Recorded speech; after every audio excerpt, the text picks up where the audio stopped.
Contemplation before chanting. The Sangha is invited to come back to our breathing so that our collective energy of mindfulness will bring us together as an organism, going as a river with no more separation. Let the whole Sangha breathe as one body, chant as one body, listen as one body, and transcend the boundaries of a delusive self, liberating ourselves from the superiority complex, the inferiority complex, and the equality complex.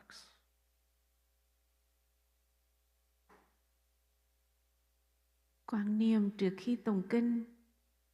Xin đại chúng trở về với hơi thở và để cho năng lượng chánh niệm tập thể đưa chúng ta về với nhau như một cơ thể, đi như một dòng sông, không còn cách biệt.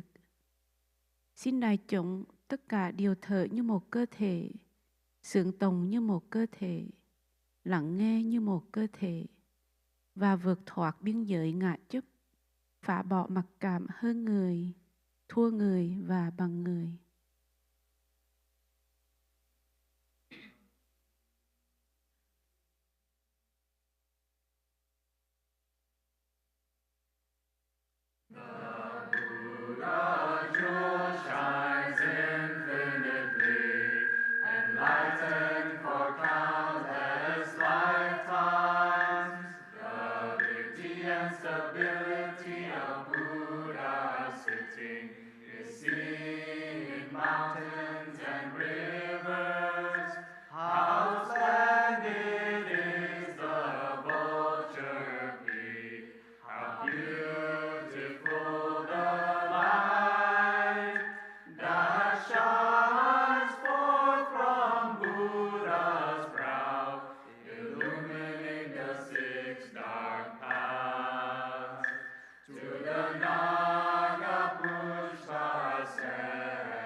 Kính thưa đại chúng, Dear community, cái chủ đề của the theme The Dharma Talk today is thundering silence. Usually in the rains retreat, the monks and nuns, the Dharma teachers, we have a meeting to discuss of the theme of what we're going to share for the rains retreat, so that everyone can harvest the best benefits. And many titles and themes have been brought up, and everyone had a chance to choose a topic that they really like to share about. But for thundering silence, nobody wanted to choose this one.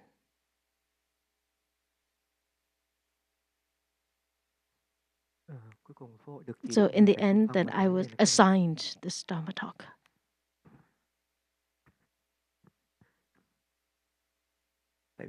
Because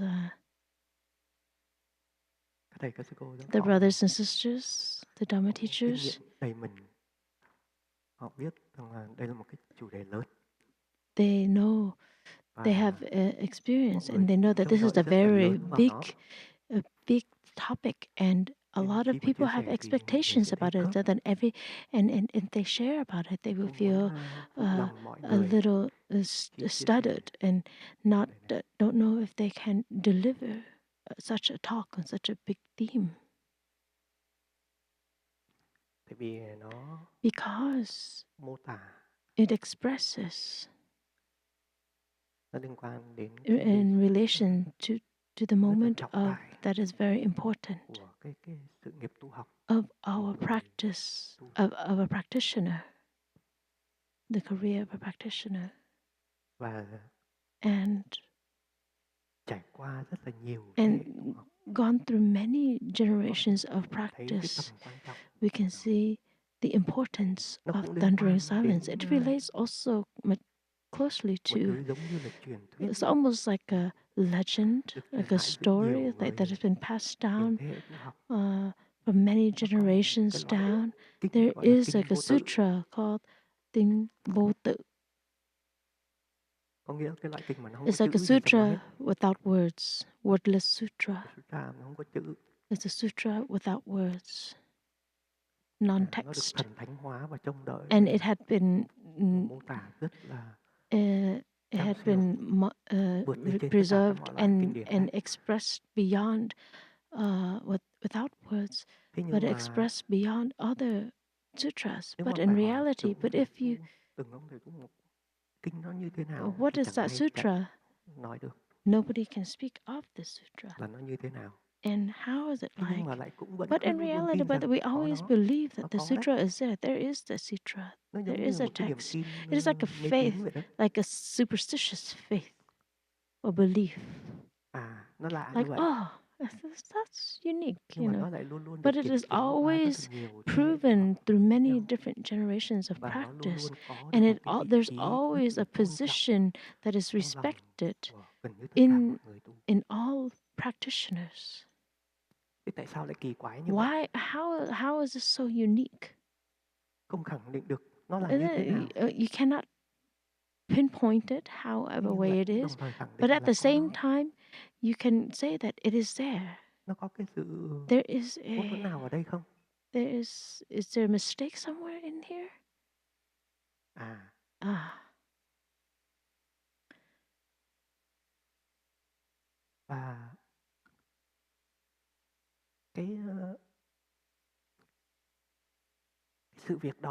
That task continues on until today, to this day.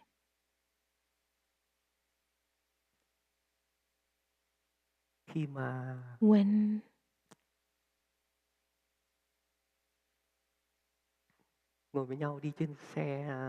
we were going in the car, traveling together, and then the brothers reminded me that I was about to give a Dharma talk, and then they said, "Why don't you copy the Buddha and just hold a flower and hold it, and not have to give anything? Just copy what the Buddha did, so you don't have to say anything for the Dharma talk." But in reality, it's just the thundering silence. just sit there and be quiet and not give a Dharma talk. And then all the brothers in the car was just laughing. But in reality, I cannot do that. I cannot just sit up here. I cannot sit on the stage, on this podium, and not give a talk. Because even if it had happened like that, but the results of it, even though it's great, but there's a limitation that is very clear, is that there will be very few who can accept it and receive it. Even during the time of the Buddha, when he did that, only one person was able to receive that teaching. So then if we look at that, then it becomes a joke. It's not realistic. So then so many generations, the thousands of practitioners and all the generations of did the same. There's not many people can understand it, even though it has a great benefit. That moment, it echoes very strongly. That is compared to that of the sound of clashing thunder, but in reality, there is no sound at all. But of course, it happens. But it also brings a limitation. There's not many people can understand the teachings. So then, why so many people can confirm and affirm that the practice is as such? It is because, in reality, it had happened many times in your daily practice.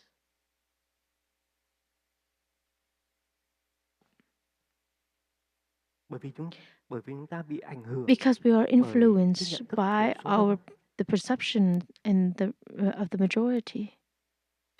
So therefore, you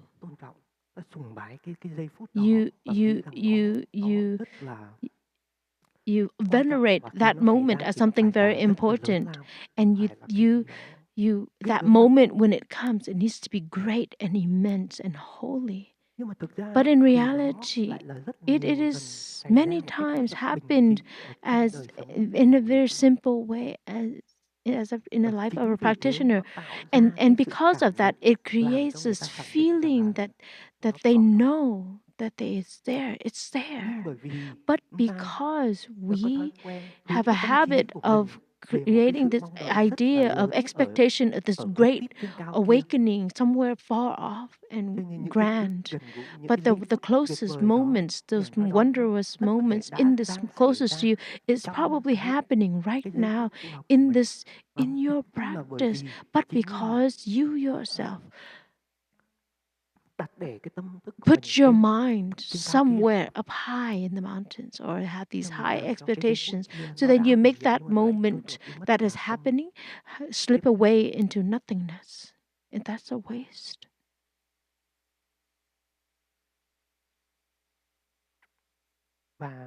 And there's another special point, is that because you cannot express it even if it happens. So if anybody who's fortunate enough to receive it, they cannot express it to another person. And then the feeling is just only yours and for you and for that person only.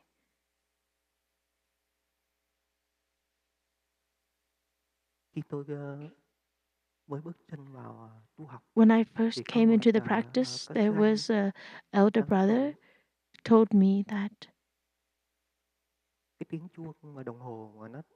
the bell, where every time the bell chimes or the clock chimes at every quarter hour or every hour, there's a difference. It's not the same. When you hear the clock in the dining hall, it is a very unique of the Plum Village practice. And a lot of people are very familiar with this practice when they come to one of our centers.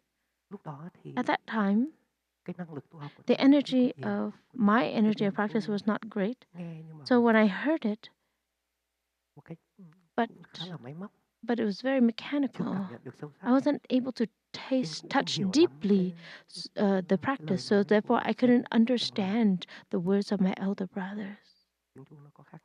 That the bell sounds different every quarter hour. After that, I asked again, how is it different? He just said he couldn't explain it. He said, you just listen to it. Just listen to it. And so it means, can you feel it? If you can feel it, then if you use language to express it, then you will meet in the boundaries, fall into in the fence of perceptions and notions that makes you slip out of its true nature.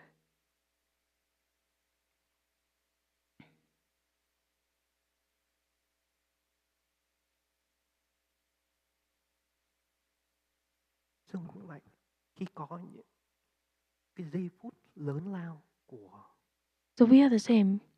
When there's when we have the grander moment of enlightenment, you cannot express it of how it is like.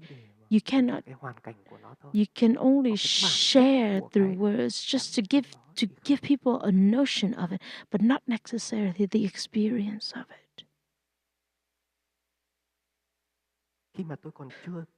So when I was not a practitioner, before I became a monk, I heard these terms and I thought it was like, those monks are just praising each other. I didn't quite understand. But now, I don't dare to look down upon these words because it had happened and I've experienced this myself. And it could be for everyone, all monastics the same. And it is not only in the Plum Village tradition or Zen traditions that has this tradition. Other traditions, they also have, for certain, have these moments of wonders, and they use a different term to express it. For example, makai. They don't use words to express it.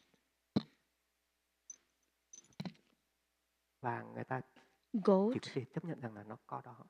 They can just simply know that it is there, and in hopes that somebody else will come across that same experience, to taste that same experience. And so, when I share about this theme, I chose the book. No, I have to go on the most closest path and the most simplest way of practice. But if and not go up to the mountains or up high, then you can't reach up that high. And even myself, I do not have the ability to create that transmission of that moment. Is as simple as holding a flower that can realize the deepest teaching. There needs to be a deep sense of concentration of that teacher. That concentration, that insight manifests at the same time of the flower. Then it would have great benefit. But at the same time, the person who receives it will needs to have that same level of understanding in order to receive that teaching. Because if not, then it just slips by, and regardless of how strong it is, but our mind is not strong enough to receive it, and so then it will just slip away. And so,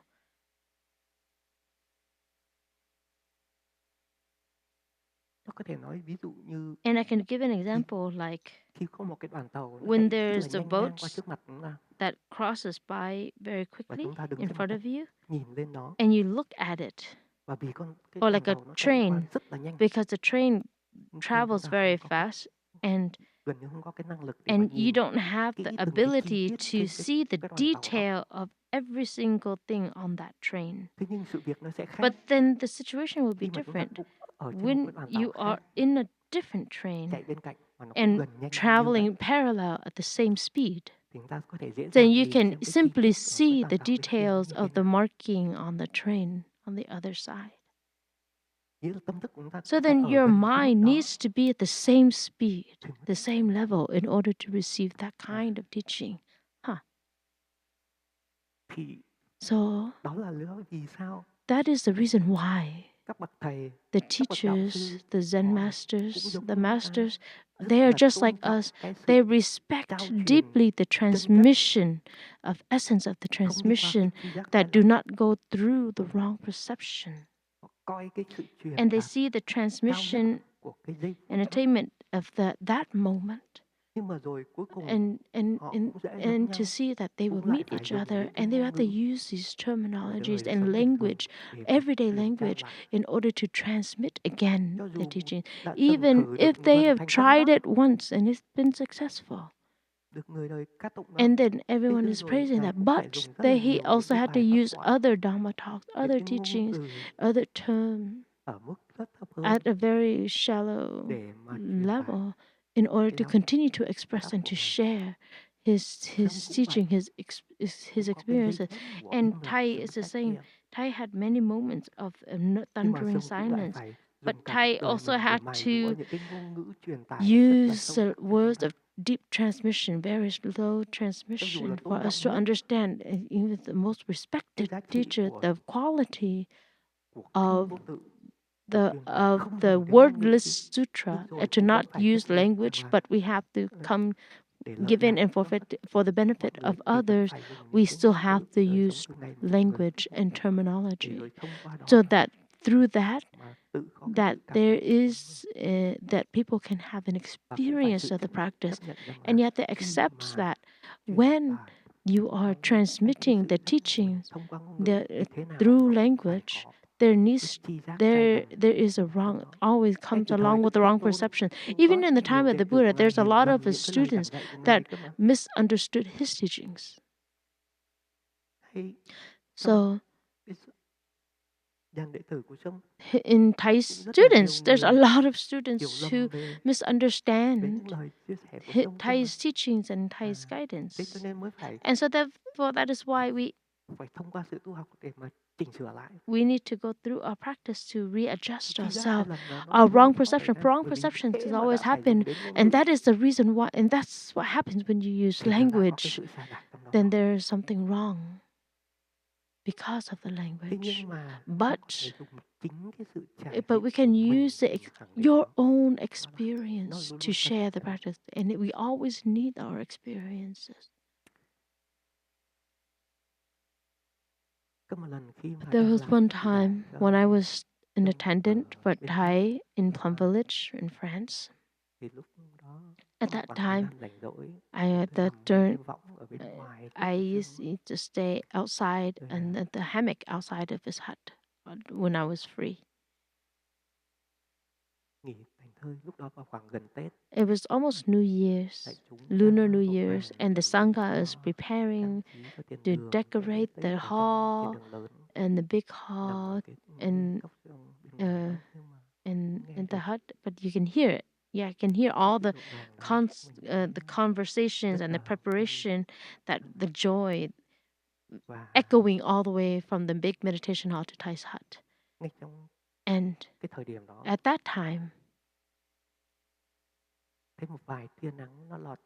a few rays of sunlight was able to pierce through in between the crevices of the leaves, the canopy of trees.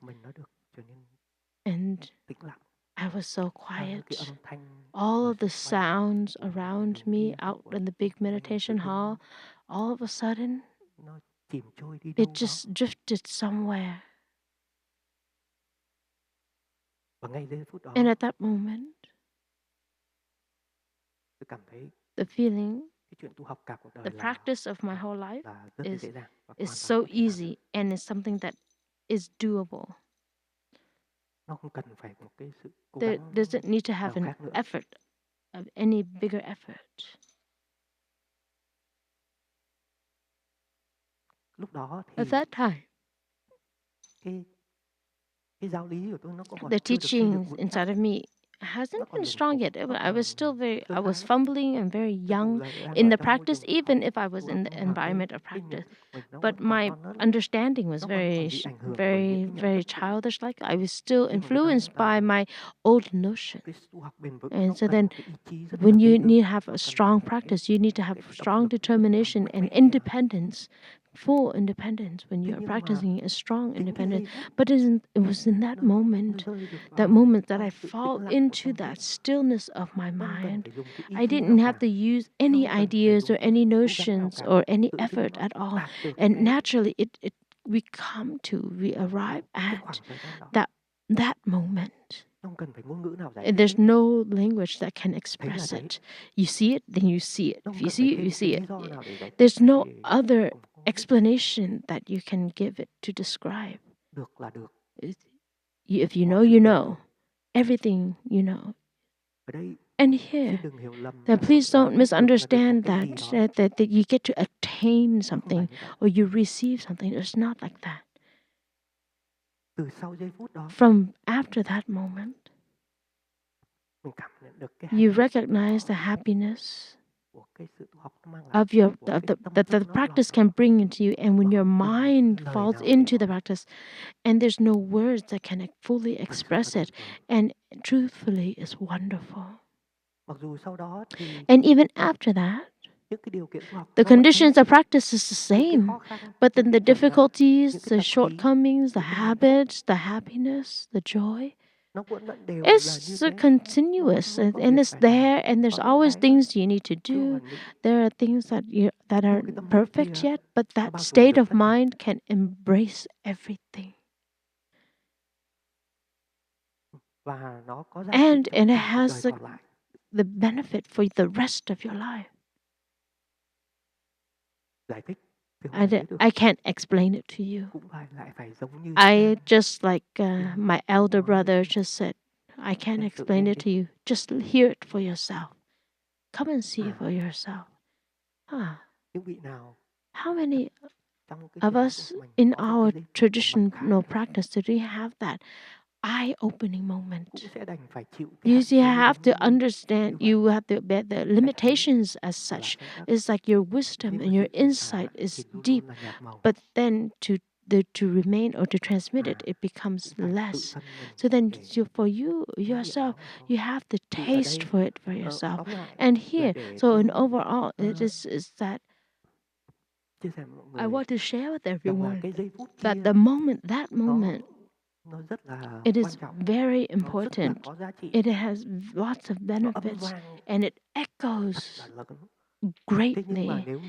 But then if you only look towards or put your mind towards of that grandeur moment, it could be that you are allowing the other moments slip through, those moments of this simple way of living, your simple life in your everyday life. So therefore, it makes you tired and waiting for the great grand wonder, the grand miracle, versus that there's these small miracles that happens in our everyday life, and you let the practice slip through your hands, because the small little ripples creates the stamina for your practice, instead of waiting for this one big moment, and it could be for your whole life, it never comes by.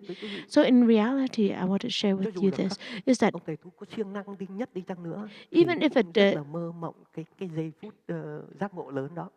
even if you're diligent, you still dream of that moment of enlightenment. There are some in the stories of Zen. There's a lot of transmission that their students, the Zen master like knock them on their head and they get sudden enlightenment. And there's a lot of stories like that, like sort of like the apple falling from the tree. But then that max, that's like you can bear the pain a little bit, and then for so many years of practice, and then you get angry just at that moment of pain.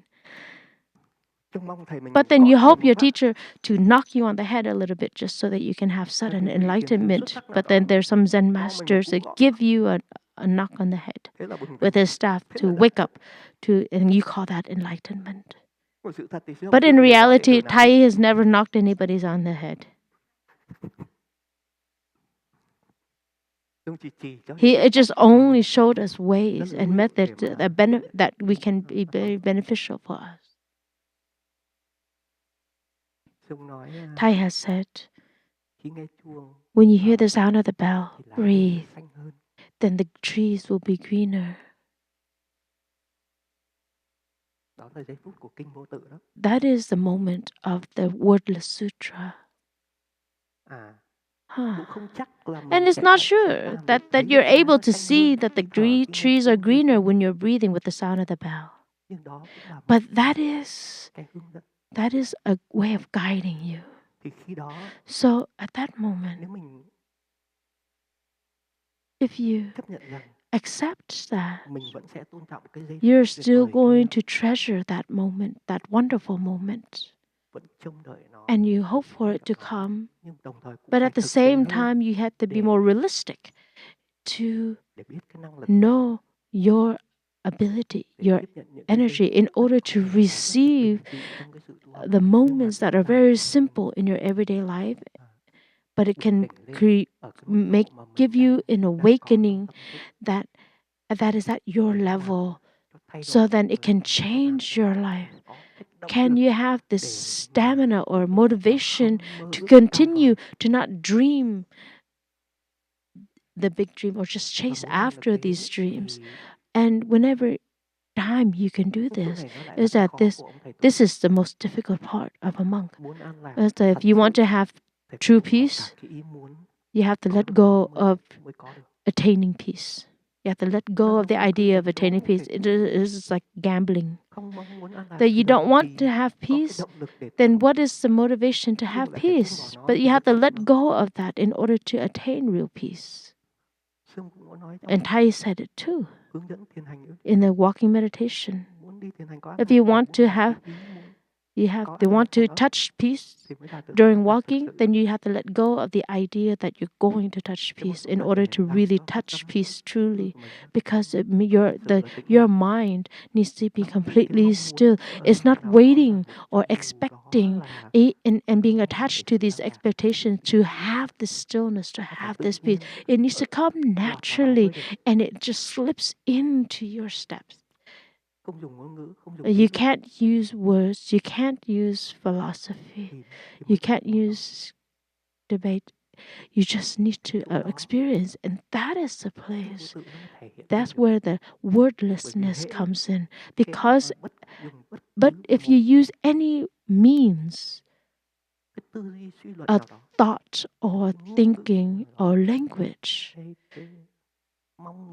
or that energy of expectations and grasping, it becomes your own limitation.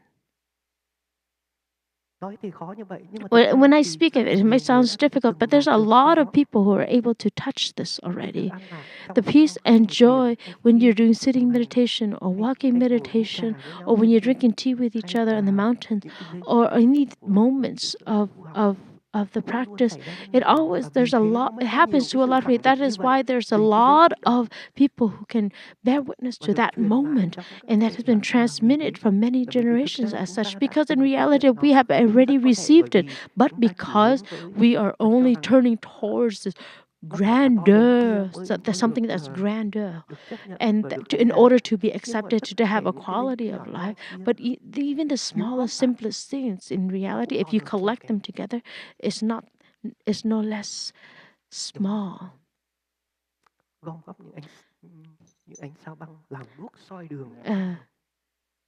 It's like to collect the stars of to harvest the stars to do a light, and this becomes collective insight and experiences. And we totally can do the same in our everyday life, so that we do not fall into the moment in which look for that grander moment. We have to be realistic with our everyday life, everyday practice life, because it could be that moment will be only enough in your own capacity. And in reality, it might be more benefit.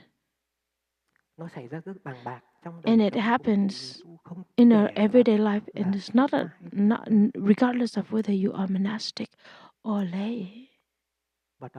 And that is the reason why the monks, they say they love the stillness, so that moment can manifest clearly. And they like the stillness and calm.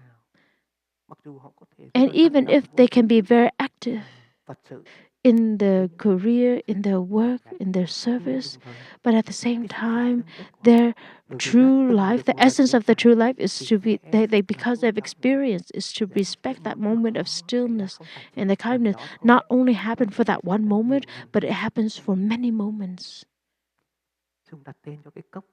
Thay gave the name Sitting Still Hut, is his most favorite hut, in order to create an opportunity for those moments to happen. A monk, you need to have the capacity to sit still and do nothing, because it can only happen and manifest in that moment. And it could be already happened when Thay was doing walking meditation in the park, and they see an image of some sort, and it touches him deeply. And he had explained those moments. But at the same time, I'm certain is that that moment to become still has fallen into your hands. And there's no one needs to knock on Thay's head in order to get that sudden enlightenment. So here is the same. We should not wait to wait for anything, or even if it should just eat a couple be in order to reach that grandeur enlightenment. It won't happen. And there's, of course, there are not any other situations where your teacher would knock on your head, so then even none of them attain enlightenment. And there are stories like that too. Teacher knock on this, but we don't want that. And our teacher has never done that.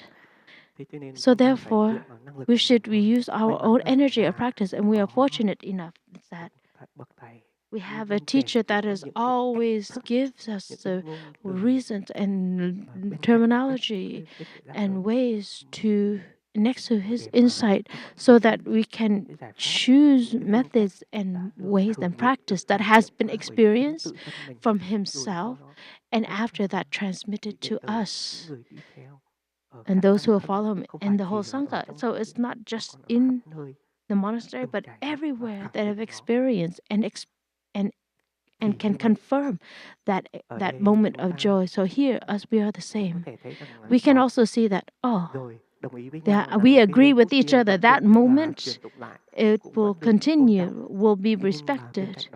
But next to that, we can respect these moments that can be a little bit smaller than the grand enlightenment, but then the echoes of it is still as loud, not as even as loud as the thundering silence, the clashing thunder and lightning. And it's at the same time. Even if I have had the opportunity to experience this, that I don't need to have these moments, that we have to understand, that we have to use language to share it, even though it will dilute it more. But I hope all of you will be able to have these moments of your own moments, that you cannot explain it, so that you can enjoy it, so you can find an opportunity to share it again. And of course, it won't happen just in one time in your daily life. It had happened many times and for many generations, and not just only in this tradition of practice, but in other traditions or long time traditions, and have been attained by different language and to explain it. And it is always something worthy for us to transmit again. So the book that teaches us about those moments is Thay has wrote it, and we always give a mind that is the respect for it. next to the teachings that are wonderful teachings, there are things. This is in English and this is in Vietnamese. The name is different. In the past, it's called Thundering Silence. Thundering Silence in English, and this is a reprint of it in English. And so we shall do both. We will always open the door to wait that great enlightenment, but at the same time, we do not throw away and look down upon small enlightenments that also echo no less than the great enlightenment. And this is and it happens every time, maybe even lots of times in our everyday practice. And so instead of just ignoring it and denying it and only heading towards the great enlightenment, that we can have more benefit in our progress of practice. And then we can also, just for myself right now, I don't see language and terminology in which that language is not true. It's superstitious. No, I don't see that. It has been experienced as such and proven as such, because there's a lot of people who have experienced it already and created an energy, collective energy that believes in that, even if, and nobody can explain it however way it is, because it is for that person. And there is a deep point, and it creates motivation for younger generations to practice, so that they can taste that nectar and that can nurture you in our spiritual life from these moments, these small moments. So I wish all of you to have a lot of creativity, in different creativities, so that you can boost up your energy in order to bring happiness and joy in your life, because it could be the remaining effort that you have for the rest of your life. Thank you, Sangha.